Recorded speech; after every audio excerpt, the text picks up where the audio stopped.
মিষ্টি নেবেন? কেজি কত? কোনটা নেবেন কোনটা? এই সাদা কালো। 300 টাকা কেজি ভাই। আরে কত দাম বেড়ে গেছে এখন। আগে কত কমের মধ্যে কিনতাম, প্রতিদিন মনে আপনারা দাম বাড়ান, তাই না? আচ্ছা আপনার যেটা বলছেন আমি আমারটা বলি, 2 কেজি মিষ্টি উঠান, 100 টাকা করে কেজি দিব। এটা কি কোন ভাই? বর্তমান জামানায় 100 টাকা করে কোনো মিষ্টি পাবেন?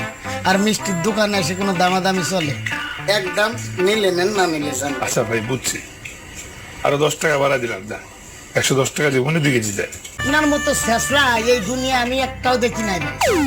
যান আরো বাড়া দিলাম, রাউন্ড ফিগার 120 টাকাই বাদ দেন। এই মিয়া, এটা কি মাছের বাজার যে আপনি 5 টাকা 10 টাকা 20 টাকা করে বাড়াইতেছেন? যান, মিষ্টি হবে না, জানান তো, যান। কাজের সময় ডিস্টার্ব করতে